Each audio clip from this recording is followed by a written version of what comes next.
Hello friends, स्वागत है आप सभी का आपके अपने YouTube channel AD Aditya classes पे। आज हम ज़्यादा बात नहीं करते हुए सीधे क्वेश्चंस पे चलेंगे और बात करेंगे राजस्थान पुलिस के एग्ज़ाम को पॉइंट ऑफ व्यू में रखते हुए, क्योंकि एग्ज़ाम के सेंटर भी जारी कर दिए गए हैं और एग्ज़ाम बिल्कुल पास में है। ज़्यादा लंबा वीडियो नहीं है ये, और इसमें देखेंगे हम बायोलॉजी से रिलेटेड टॉप 100 क्वेश्चंस के बारे में।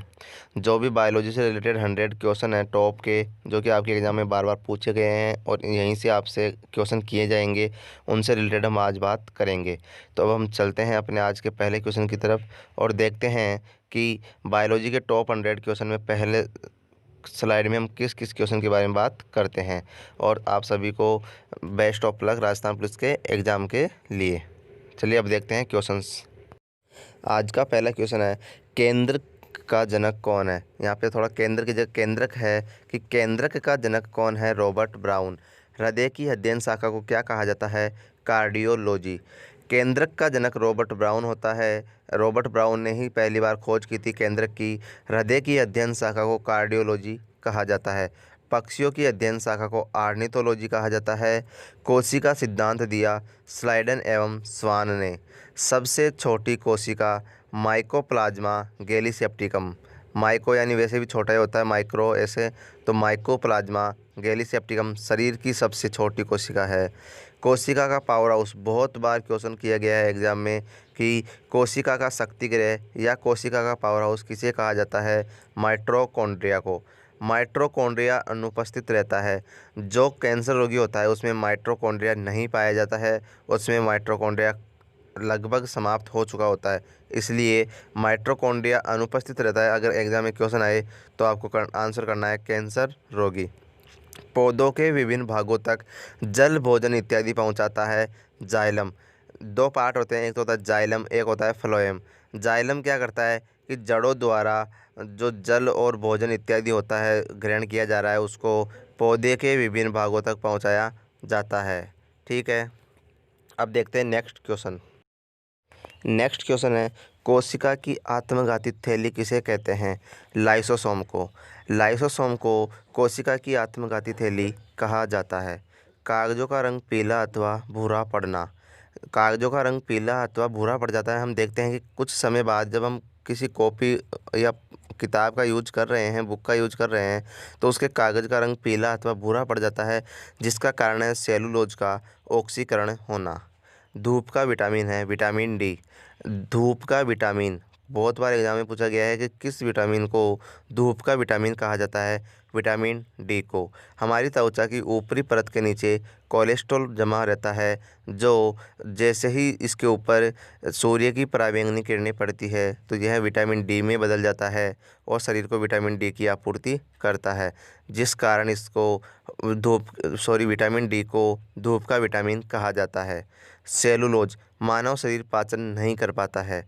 सेलुलोज के पाचन करने के लिए जो वर्मी अपेंडिक्स है वो भारत में मानव में एक अवशेषीय अंग है, इसलिए उसका अभाव होने के कारण सेलुलोज का मानव शरीर पाचन नहीं कर पाता है। अगर वर्मी अपेंडिक्स पूर्णतः विकसित होती तो मानव का शरीर भी सेलुलोज का पाचन कर पाता। प्रोटीन की कमी से होने वाले रोग। तो प्रोटीन की कमी से होने वाला रोग है क्वासियोरकोर और एक है मेरास्मस। दो रोग होते हैं प्रोटीन की कमी से, एक होता है क्वासियोरकोर और एक होता है मेरास्मस। काफ़ी बार एग्जाम में यही क्वेश्चन बार बार रिपीट किया गया है। वसा का अधिक सेवन करने से क्या होगा।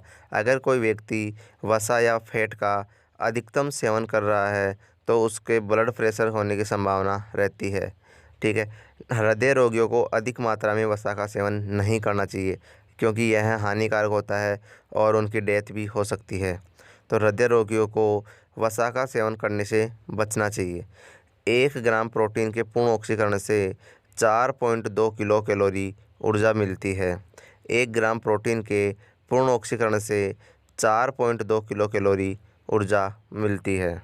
अगर हम बात करें 1 ग्राम कार्बोहाइड्रेट से कितनी ऊर्जा मिलती है, वो मिलती है 4 किलो कैलोरी। और अगर 1 ग्राम वसा की बात करें तो उससे अधिकतम ऊर्जा मिलती है 9.2 किलो कैलोरी ऊर्जा। 1 ग्राम वसा के पूर्ण ऑक्सीकरण से कितनी ऊर्जा मिलती है, 9.2 किलो कैलोरी ऊर्जा। नेक्स्ट क्वेश्चन है, विटामिन डी का रासायनिक नाम क्या है? विटामिन डी का रासायनिक नाम है कैल्सीफेरॉल। संक्रमण रोधी विटामिन किसे कहते हैं? विटामिन ए को संक्रमण रोधी विटामिन भी कहा जाता है और यह टीकाकरण अभियान में भी टीके के साथ शरीर में प्रवेश करवाया जाता है। तो काफ़ी बार एग्जाम में यह भी पूछा गया है कि कौन सा विटामिन टीकाकरण अभियान के दौरान दिया जाता है? उसका नाम है विटामिन ए और इसी को संक्रमण रोधी विटामिन भी कहा जाता है। पेलेग्रा अथवा 4D रोग किसे कहते हैं? विटामिन B3 की कमी से पेलेग्रा या 4D रोग हो जाता है। डर्मेटाइटिस, डायमेंशिया, डेथ, ऐसे करके इसके 4 नाम है, इसीलिए इसको 4D रोग कहा गया है। इसमें व्यक्ति की डेथ तक हो सकती है और इसी कारण इसको 4D या पेलेग्रा रोग कहा जाता है और विटामिन B3 की कमी से ये रोग होता है। विटामिन B12 बहुत ही मोस्ट इम्पोर्टेंट क्वेश्चन। एकमात्र विटामिन जिसमें धातु उपस्थित होती है, वह कौन सा विटामिन है या एकमात्र विटामिन कौन सा है जिसमें धातु पाई जाती है? Vitamin B12। कौन सी धातु पाई जाती है? उस धातु का नाम है कोबाल्ट। कोबाल्ट धातु किस विटामिन में पाई जाती है? Vitamin B12। B12 का रासायनिक नाम क्या है? साइनोकोबालमिन। और इसके रासायनिक नाम में ही छुपा है कि इसमें एक धातु पाई जाती है जिसका नाम है कोबालमिन से बनेगा कोबाल्ट। तो विटामिन B12 में कोबाल्ट धातु पाई जाती है और यह एकमात्र विटामिन है जिसमें धातु पाई जाती है। विटामिन ई की बात करें तो इसको सुंदरता का विटामिन कहा जाता है। विटामिन ई को सुंदरता का विटामिन कहा जाता है। नेक्स्ट क्वेश्चन है, मानव का कितना परसेंट भाग प्रोटीन से मिलकर बना होता है? मानव शरीर का 15% भाग प्रोटीन से मिलकर बना होता है। पूर्ण प्रोटीन किसे कहा जाता है? सोयाबीन तथा पशु उत्पाद को पूर्ण प्रोटीन के नाम से भी जाना जाता है।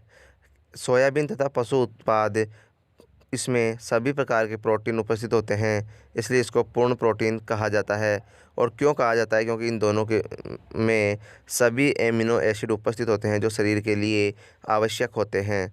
शरीर के लिए 20 एमिनो एसिड आवश्यक होते हैं प्रतिदिन लेना, जिनमें से 10 एमिनो एसिड तो शरीर खुद बना लेता है और 10 एमिनो एसिड आवश्यक श्रेणी के होते हैं जिनको शरीर को बाहर से ग्रहण करना होता है। पूर्ण आहार किसे कहा जाता है? पूर्ण आहार कहा जाता है दूध को। दूध में कौन सा अम्ल पाया जाता है? लैक्टिक अम्ल पाया जाता है। कौन सा जीवाणु दूध को दही में बदलता है? लैक्टोबैसिलस। किण्वन का संबंध किससे है? दूध से है। दूध का किण्वन किसने किया? लुईस पास्चर ने किया। और इसमें कौन सी शर्करा पाई जाती है? लैक्टोज शर्करा पाई जाती है। सर्वाधिक प्रकाश संश्लेषण किस रंग का होता है? वो होता है लाल रंग का। सर्वाधिक प्रकाश संश्लेषण कौन से रंग का होता है? लाल रंग का। एक ट्रिक है विबग्योर, ठीक है, तो उसमें सबसे एंड में आ रहा है आर यानी रेड, और इसी तरफ प्रकाश संश्लेषण की दर का क्रम बढ़ता जाता है। तो और उधर ही इसी क्रम में होता है तरंग दैर्ध्य का क्रम भी। तरंग दैर्ध्य भी सबसे अधिक होती है लाल रंग की और सर्वाधिक प्रकाश संश्लेषण भी होता है लाल रंग का, ठीक है। अगर हमने अभी बात की थी दूध की, दूध के पीएच मान के बारे में बात करें तो इसका पीएच वैल्यू होता है 6.4। पौधों की वृद्धि के लिए आवश्यक तत्व, पौधों को वृद्धि करने के लिए 17 आवश्यक तत्वों की आवश्यकता होती है। यदि प्रकाश संश्लेषण की क्रिया रुक जाए तो, बहुत ही मोस्ट इम्पोर्टेंट क्वेश्चन, अगर वायुमंडल में प्रकाश संश्लेषण की क्रिया रुक जाएगी तो वायुमंडल से ऑक्सीजन विलुप्त हो जाएगी और ऑक्सीजन हम सभी के लिए बहुत ज़्यादा इम्पोर्टेंट है। अगर प्रकाश संश्लेषण की क्रिया ही नहीं होगी तो पौधे ऑक्सीजन बनाएंगे कैसे? और जब ऑक्सीजन बनेगी नहीं तो फिर वो तो विलुप्त होगी ही। इसीलिए प्रकाश संश्लेषण की क्रिया होना अति आवश्यक है और उसी से फिर हमें ऑक्सीजन मिलती है। नेक्स्ट क्वेश्चन है, दूध का पाश्चुरीकरण किया, यह मैंने अभी आपको बताया ही था, लुई पास्चर ने। दूध में अनुपस्थित विटामिन, दूध में विटामिन ई तथा विटामिन के कभी भी नहीं पाया जाता। सॉरी, विटामिन ई नहीं है, वो सी है, गलती से यहाँ पे मिसप्रिंट हुआ। विटामिन सी तथा विटामिन के नहीं पाया जाता है दूध में, लेकिन अपवाद स्वरूप ऊँटनी के दूध में विटामिन सी पाया जाता है। विटामिन सी केवल ऊँटनी के दूध में पाया जाता है और अन्य किसी प्रकार के दूध में विटामिन सी तथा विटामिन के नहीं पाया जाता है। तो काफ़ी बार एग्जाम में पूछा गया है कि दूध में अनुपस्थित विटामिन है सी तथा के, ऊँटनी के दूध में पाए जाने वाला विटामिन है विटामिन सी। मनुष्य के शरीर का सबसे कठोरतम भाग कौन सा होता है? उसका नाम है इनेमल। जो दांतों के ऊपर ऊपरी परत पाई जाती है उसको इनेमल कहा जाता है और यह शरीर का सबसे कठोरतम भाग होता है। बच्चों में अनुपस्थित दांत, जो बच्चे होते हैं उनमें प्रीमोलर दांत नहीं पाए जाते हैं। बच्चों में प्रीमोलर दांत अनुपस्थित होते हैं। कैनाइन और जो इंसिजर वगैरह होते हैं वो तो उपस्थित होते हैं और मोलर भी पाए जाते हैं, लेकिन प्रीमोलर दांत बच्चों में नहीं पाए जाते। हाथी के बाहर निकले हुए दांत इंसिजर दांत होते हैं। हाथी के जो बाहर निकले हुए 2 दांत होते हैं वो इंसिजर दांत होते हैं और जो चूहा होता है उसके जो आगे वाले दांत है वो भी इंसिजर ही होते हैं और वो काफ़ी नुकीले होते हैं। और हम देखते हैं जनरल लाइफ में कि चूहे हर वस्तु को कुतरने का काम करते हैं दिन भर, उनको और कोई काम हो या ना हो लेकिन वो वस्तुओं को ज़रूर कुतरते रहते हैं। तो उनको कोई मज़ा नहीं आता कि वो वस्तुओं को कुचलते रहे, लेकिन कुरेदते रहें, क्योंकि उनका रीज़न है जो उनके दांत है बाहर वाले, वो आगे वाले वो इंसिजर दांत होते हैं और इंसिजर दांत सबसे ज़्यादा वृद्धि करने वाले दांत होते हैं।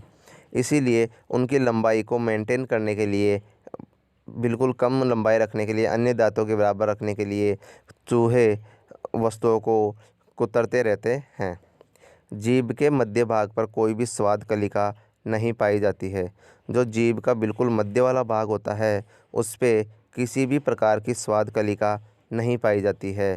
साथ ही जैसे जैसे उम्र बढ़ती जाती है जीभ पर से स्वाद कलिकाओं की संख्या भी घटती जाती है और वृद्धावस्था में व्यक्ति को स्वाद का पता नहीं लग पाता है, क्योंकि उसके जिह्वा से स्वाद कलिकाएँ खत्म हो जाती है।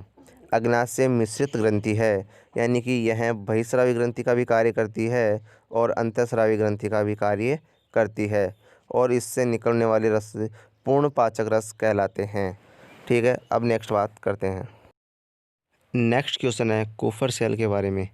कुफर सेल यकृत में पाई जाती है। काफ़ी बार पूछा गया क्वेश्चन है, कुफर सेल का संबंध है यकृत से, या कुफर सेल कहाँ पर पाई जाती है? यकृत में।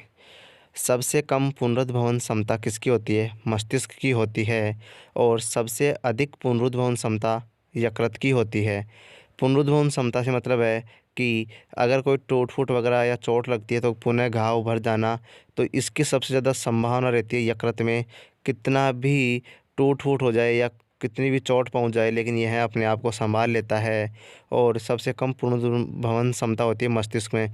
इसी कारण अगर मस्तिष्क में चोट लगती है तो उस आदमी को बचा पाना थोड़ा मुश्किल हो जाता है और उसकी डेथ ही होती है।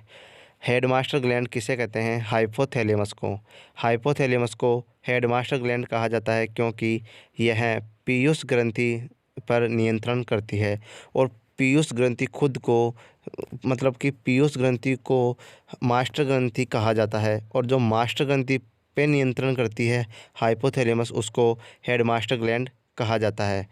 तो जो पीयूष ग्रंथि है उसको मास्टर ग्रंथि कहते हैं और हेडमास्टर ग्रंथि कहते हैं हाइपोथैलेमस को। शरीर की सबसे छोटी ग्रंथि, शरीर की सबसे छोटी ग्रंथि है पीनियल काय। पीनियल काय होती है या फिर उस दूसरी सबसे छोटी होती है पीयूष ग्रंथि। शरीर की सबसे छोटी ग्रंथि पूछा जाए, अगर ऑप्शन में पीनियल काय है तो पीनियल काय ही करना है, लेकिन काफ़ी बार एग्ज़ाम में यह क्वेश्चन पूछा गया है और हर बार ऑप्शन केवल पीयूष ग्रंथि ही दिया जाता है, तो आपको आंसर करना है कि पीयूष ग्रंथि। रक्त का पीएच मान कितना होता है? रक्त का पीएच मान होता है 7.4। रक्त हल्का क्षारीय होता है। रक्त की प्रकृति होती है हल्की क्षारीय और इसकी पीएच वैल्यू होती है 7.4। रक्त एक प्रकार का तरल संयोजी उत्तक है जिसकी प्रकृति क्षारीय होती है। तो अभी मैंने बताया था और एग्जाम में पूछते हैं कि रक्त किस प्रकार का उत्तक है?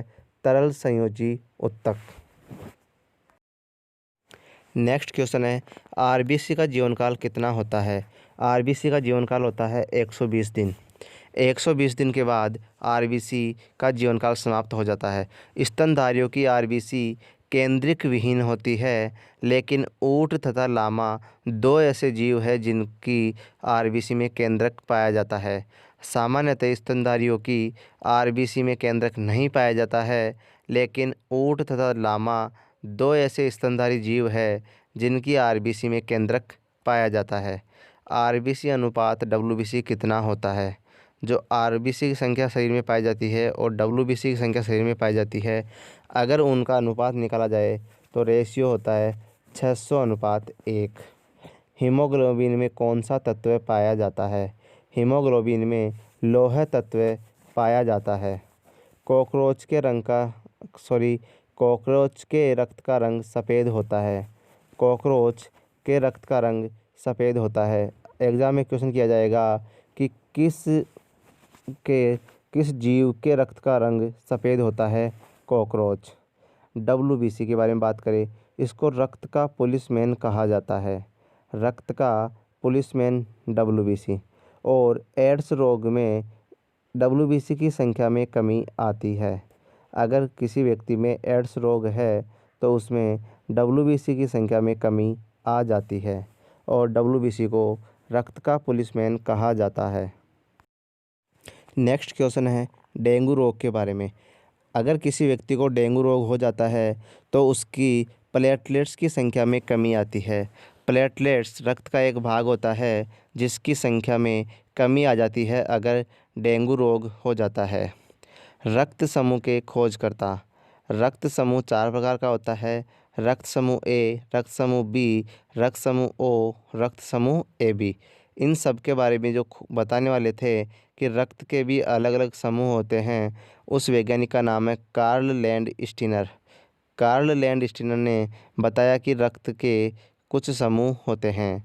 स्टेथोस्कोप के बारे में बात करें, आप सभी ने देखा होगा डॉक्टर अपने गले में एक यंत्र रखता है, उपकरण रखता है, जिसके द्वारा वो हमें छाती पे या सीने पे कुछ लगाकर सुनता है। वो उस समय केवल हृदय की ध्वनि सुनने का प्रयास कर रहा होता है। हृदय की ध्वनि मापने का जो यंत्र है उसको बोलते हैं स्टेथोस्कोप। और जो स्टेथोस्कोप होता है वह ध्वनि के परावर्तन सिद्धांत पर आधारित होता है। अगर पूछा जाए कि स्टेथोस्कोप ध्वनि मापने का जो यंत्र है ध्वनि के किस सिद्धांत पर आधारित है या उसका कार्य सिद्धांत क्या है, तो ध्वनि का परावर्तन सिद्धांत। सामान्य रक्तदाब कितना होता है? सामान्य रक्तदाब होता है 120/80 mmHg। 120/80 mmHg सामान्य रक्तदाब होता है। हिपेरिन प्रोटीन, रक्त प्रतिस्कंदक प्रोटीन। हिपेरिन प्रोटीन की प्रकृति होती है रक्त प्रतिस्कंदक प्रोटीन की। शरीर का सबसे अधिक भार वहन करने वाली हड्डी कौन सी है? वो है टीबिया, जो पैर में पाई जाती है। पैर में पाई जाने वाली टीबिया हड्डी शरीर का सर्वाधिक भार वहन करने वाली हड्डी है। यानी कि अगर जो शरीर का सबसे अधिक भार लोड होता है उसको टीबिया हड्डी सहन करती है। सबसे लंबी हड्डी, जो सबसे लंबी हड्डी है वो भी पैर में ही पाई जाती है और उसका नाम है फीमर। फीमर नामक हड्डी शरीर की सबसे लंबी हड्डी होती है जो पैर में पाई जाती है। नेक्स्ट क्वेश्चन है स्टेपीज हड्डी के बारे में। शरीर की सबसे छोटी हड्डी स्टेपीज है जो कि कान में पाई जाती है। कान में पाई जाने वाली स्टेपीज हड्डी शरीर की सबसे छोटी हड्डी है। सबसे सक्रिय मांसपेशी, सबसे सक्रिय मांसपेशी है आइरिस, जो कि आँख में पाई जाती है। सबसे सक्रिय मांसपेशी आइरिस होती है। टेंडन, हड्डी तथा मांसपेशी का जोड़। हड्डी के साथ जो मांसपेशी का जोड़ बनता है उसको टेंडन कहा जाता है। हड्डी तथा हड्डी का जोड़ लिगामेंट कहलाता है। हड्डियाँ आपस में जुड़ी रहती है, वो 2 प्रकार से जुड़ती है, हड्डी तथा मांसपेशी का जोड़ जिसे टेंडन कहा जाता है, तथा हड्डी तथा हड्डी का जोड़, हड्डी का जोड़ लिगामेंट कहलाता है। शरीर की सबसे मजबूत हड्डी, शरीर की सबसे मजबूत हड्डी मैंडिबल है जो कि मुंह में पाई जाती है और जबड़े की हड्डी के नाम से उसको जाना जाता है। तो शरीर की सबसे मजबूत हड्डी कौन सी है? मैंडिबल या जबड़े की हड्डी। शरीर में पाई जाने वाली पसलियों की संख्या वो होती है 12 जोड़ी या फिर 24। एक जोड़ी में 2 पसलियाँ काउंट की जाती है। इस प्रकार हमारे शरीर में 24 पसलियाँ पाई जाती है जो कि 12 जोड़ियों के रूप में उपस्थित होती है। वृद्धावस्था में गायब होने वाली ग्रंथि थाइमस ग्रंथि है। थाइमस ग्रंथि वृद्धावस्था में गायब हो जाती है। नेक्स्ट क्वेश्चन, जैविक घड़ी किस ग्रंथि का उपनाम है? पीनियल ग्रंथि का। पीनियल ग्रंथि को जैविक घड़ी कहा जाता है, तीसरा नेत्र कहा जाता है और मस्तिष्क की रेत भी कहा जाता है। सबसे बड़ी अंतःस्रावी ग्रंथि कौन सी है? सबसे बड़ी अंतःस्रावी ग्रंथि थायराइड है। लैंगरहैंस द्वीप अग्न्याशय में उपस्थित कोशिकाओं का समूह जिसे लैंगरहैंस द्वीप के नाम से जाना जाता है, क्योंकि इसके बारे में सबसे पहले लैंगरहैंस नामक वैज्ञानिक ने बताया था। इसीलिए उनके सम्मान में इन कोशिकाओं के समूह को लैंगरहैंस द्वीप का नाम दिया गया। इंसुलिन का स्त्रवण। इंसुलिन अग्न्याशय की बीटा कोशिकाओं से निकलता है। इंसुलिन का उत्सर्जन अग्न्याशय ग्रंथि की बीटा कोशिका से होता है। वैसेक्टोमी क्या है? वैसेक्टोमी है पुरुष नसबंदी। पुरुष नसबंदी को वैसेक्टोमी कहा जाता है और महिला नसबंदी को ट्यूबेक्टोमी कहा जाता है। सामान्य श्वसन दर। सामान्य श्वसन दर होती है 13 से 18 बार प्रति मिनट, यानी 1 मिनट में 13 से 18 बार श्वसन किया जाता है। आनुवांशिकता की इकाई गुणसूत्र। गुणसूत्र को आनुवांशिकता की इकाई कहा जाता है। कैंसर के लिए उत्तरदायी जीन ऑन्कोजीन। बहुत बार पूछा गया क्वेश्चन है कि कैंसर किस जीन के कारण होता है या कैंसर के लिए कौन सी जीन उत्तरदायी होती है? ऑन्कोजीन। नेक्स्ट क्वेश्चन है, कुत्ते में गुणसूत्रों की संख्या कितनी होती है? कुत्ते में गुणसूत्रों की संख्या होती है 78 और गेहूं में गुणसूत्रों की संख्या होती है 42। तो कुत्ते में गुणसूत्रों की संख्या ध्यान रखने 78, गेहूं में होती है 42, मनुष्य में होती है 46। 46 गुणसूत्र पाए जाते हैं 23 जोड़ों के रूप में और घोड़े में पाए जाते हैं 64 गुणसूत्र। जुखाम किस प्रकार का रोग है? जुखाम एक प्रकार का वायरस जनित रोग है जिसको सामान्य सर्दी भी कहा जाता है। और एग्जाम में पूछा गया क्वेश्चन है कि सामान्य सर्दी किस प्रकार का रोग है? वायरस जनित रोग। सिलिकोसिस रोग खानों में काम करने वाले लोगों में पाया जाता है। खानों का मतलब होता है खदान। खनन कार्य में लगे लोगों में सिलिकोसिस रोग पाया जाता है। कपास उद्योग में काम करने वाले श्रमिकों में बायोसिनोसिस नामक रोग पाया जाता है। कपास उद्योग में कार्य करने वाले श्रमिकों में बायोसिनोसिस और खदान या खनन कार्यों में काम करने वाले लोगों में सिलिकोसिस रोग पाया जाता है। निमोनिया तथा हैजा एक प्रकार के बैक्टीरिया जनित रोग है। निमोनिया तथा हैजा एक प्रकार के बैक्टीरिया जनित रोग है, यानी कि निमोनिया और हैजा है दोनों बैक्टीरिया के कारण होते हैं। मलेरिया प्रोटोजोआ जनित रोग है। मलेरिया प्रोटोजोआ के कारण होता है। नेक्स्ट क्वेश्चन है हीमोफीलिया रोग के बारे में। इस रोग में रक्त का थक्का नहीं बनता है। सीधा ही पूछा जाता है किस रोग में रक्त का थक्का नहीं बनता है? हीमोफीलिया रोग में। और इसको शाही रोग भी कहा जाता है, अमीरों का रोग। और यह रोग ब्रिटेन की महारानी में पाया गया है। मलेरिया का वाहक मादा परजीवी होता है। इस खोज के लिए रोनाल्ड रोस को नोबेल पुरस्कार दिया गया। मलेरिया रोग के मादा परजीवी के बारे में बताने के लिए रोनाल्ड रोस को नोबेल पुरस्कार दिया गया है। एड्स का परीक्षण टेस्ट एलिसा टेस्ट। एड्स रोग का जो परीक्षण टेस्ट है उसको एलिसा टेस्ट कहा जाता है। और टाइफाइड के परीक्षण टेस्ट को विडाल टेस्ट कहा जाता है। विडाल टेस्ट होता है टाइफाइड की जांच के और एलिसा टेस्ट होता है एड्स की जांच में।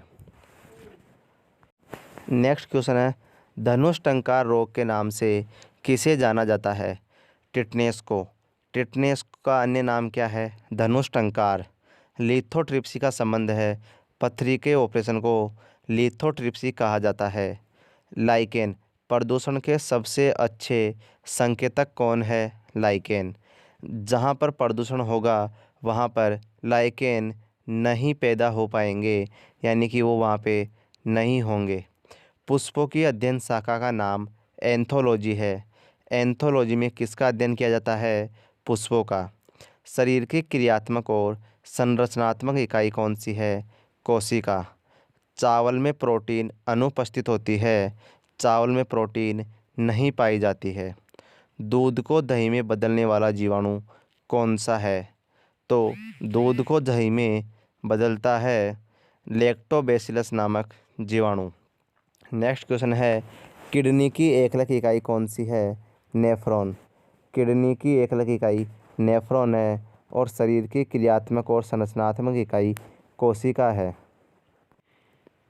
नेक्स्ट क्वेश्चन है, गर्म करने पर सबसे पहले नष्ट होने वाला विटामिन कौन सा है? Vitamin C. विटामिन के बारे में सबसे ज़्यादा पूछा जाने वाला क्वेश्चन है कि गर्म करने पर सबसे पहले नष्ट होने वाला विटामिन कौन सा है? Vitamin C. एंजियोलॉजी के जनक विलियम हार्वे। एंजियोलॉजी में रक्त का अध्ययन किया जाता है, रक्त प्रवाह का। रक्त प्रवाह दो प्रकार से होता है, सिराओं में और धमनियों में। इसका अध्ययन किया जाता है एंजियोलॉजी में है और एंजियोलॉजी के जनक है विलियम हार्वे। ब्लड बैंक में ब्लड को 4 डिग्री सेंटीग्रेड ताप पर रखा जाता है। 4 से 4.4 डिग्री तक भी आपको इसमें रेंज दी जा सकती है, लेकिन 4 डिग्री सेंटीग्रेड के आसपास ही वो रेंज रहेगी। रक्तदाब का मापन। रक्तदाब का मापन ब्रैंकियल नामक धमनी में किया जाता है। कोरोनरी नामक धमनी में कोलेस्ट्रॉल की अधिकता होने पर हार्ट अटैक आने की संभावना रहती है। हृदय को रक्त की आपूर्ति करने वाली धमनी का नाम है कोरोनरी धमनी। रक्त को हृदय की आपूर्ति करती है कोरोनरी धमनी। अगर उसमें कोलेस्ट्रॉल की अधिकता हो जाएगी तो व्यक्ति को हार्ट अटैक आने की संभावना रहती है। अर्थात हार्ट अटैक आने का कारण है कोरोनरी धमनी में कोलेस्ट्रॉल का जमाव होना। रेनिन एंजाइम केवल बच्चों में पाया जाता है और रेनिन एंजाइम दूध का पाचन करने का कार्य करता है। शराबियों का प्रभावित अंग यकृत। शराब का सेवन करने वाले व्यक्तियों का प्रभावित अंग है यकृत और यकृत में लीवर सिरोसिस नामक रोग हो जाता है।